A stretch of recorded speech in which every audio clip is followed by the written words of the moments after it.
I just want to thank you. We started out, we weren't given a great chance, but we knew we were going to win.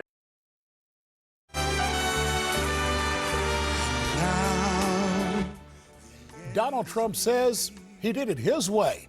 The new president and the new first lady celebrate tonight with their supporters.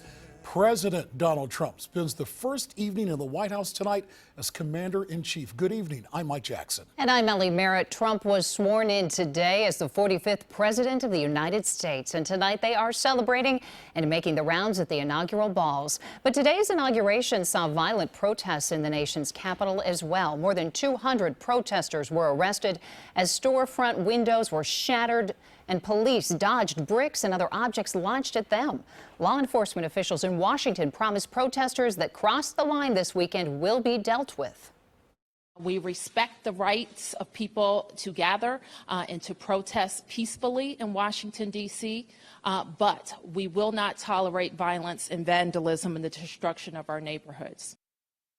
Meanwhile, Donald Trump protests continue nationwide late into the evening. We have video from Miami where protesters blocked a busy freeway but remained mostly peaceful there. Officials say that in all during the inauguration, 217 people were arrested. 6 police officers were hurt, suffering minor injuries during the demonstrations. Mike? Many from Ohio, Ellie, made their way to Washington for those festivities, while others, they plan to make their voices heard tomorrow in the nation's capital. Tonight, we have team coverage. NBC4's Sean Lanier spent the evening with those protesting peacefully here at home, while Courtney Yoon is in Washington tonight with women from the Buckeye State, planning to march on the Capitol tomorrow. But let's begin with our colleague Marshall. She spent the day in D.C. with Ohioans who traveled hours to celebrate with the nation's new president.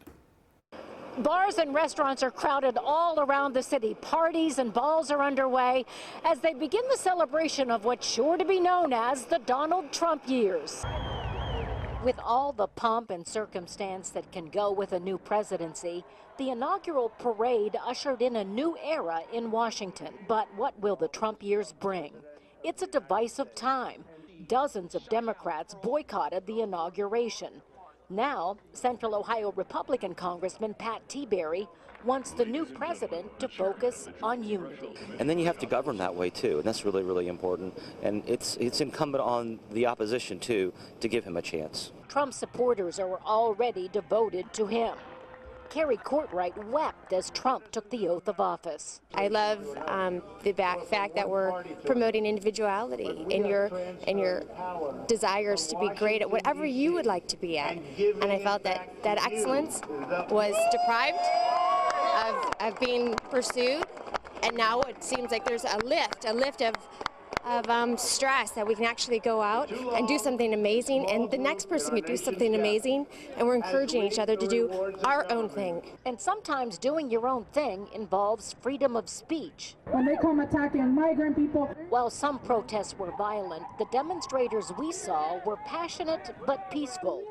Congressman Steve Stivers tells me he respects the rights of protesters and the boycotting members of Congress, but he believes it's time to work for the common good. It's an exciting time, and but the second thing I want to say is that I feel a huge responsibility for the people of this country to do the right things to make sure that we deliver to bring back jobs, increase economic growth, cut the cost of health care, and make a difference for the people of this country. And while the balls and parties will be over in the morning, these streets will not be quiet. Women are coming in here from all over the country for the Women's March on Washington. Colleen Marshall, NBC4 in Washington. 200,000 people estimated to fill the streets of D.C. for the Women's March on Washington tomorrow morning. We have a crew traveling with a group from Columbus as they make their journey to the nation's capital. NBC4's Courtney Yoon reports from Frederick, Maryland. Tomorrow's a big day for 110 women from Columbus that are rolling into Washington tomorrow. They're preparing their signs tonight so they can make their voices heard tomorrow.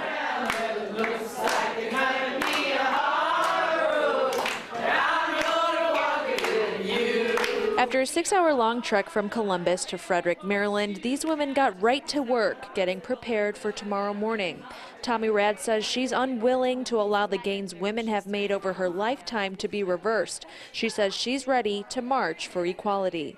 My message is that we need to stand together so that we can support each other, respect each other, and honor the differences that we have and protect our rights as women and what we've worked to accomplish so everyone can function and operate and love each other in a safe society and community.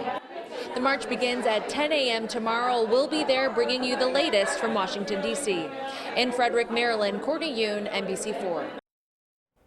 Of course, Columbus also saw protests today as Donald Trump was sworn into office. NBC4's Sean Lanier joins us live from Clintonville tonight, where people chose to stay out of the streets and express their anger other ways. Sean? That's right. The city of Columbus has seen different demonstrations happening all day, from the walkouts that happened at the Ohio State University to this anti-inaugural event that happened here in Clintonville, and it just wrapped up about a half hour ago. Now, they do not want to call this a protest. They're saying it's not a rally, and that's not what they're calling it. People here wanted to come together and listen to music and also some spoken word, and all in the name of solidarity. The Kate Schulte Foundation is the foundation responsible for this event, and it has a motto which is art for justice, and they feel justice may be under attack by this new administration. Many here say this event helps them get a sense of calm during what they've called a very uneasy past few months, but they say this whole process will only make them more aware. We're going to testify. It might be by showing up to an event like this. It might be a march. It might be letter writing campaigns. And this was supposed to be a very peaceful event, and it was. And the organizer, he told me that the reason why that they had this event tonight was simply because people asked for it. Reporting live in Clintonville, Sean Lanier, NBC4. Sean, thank you, and stay with NBC4 and NBC4i.com for extensive live team coverage of all the events surrounding the presidential inauguration, including marches set for tomorrow. You can also see the latest on our Twitter and Facebook pages.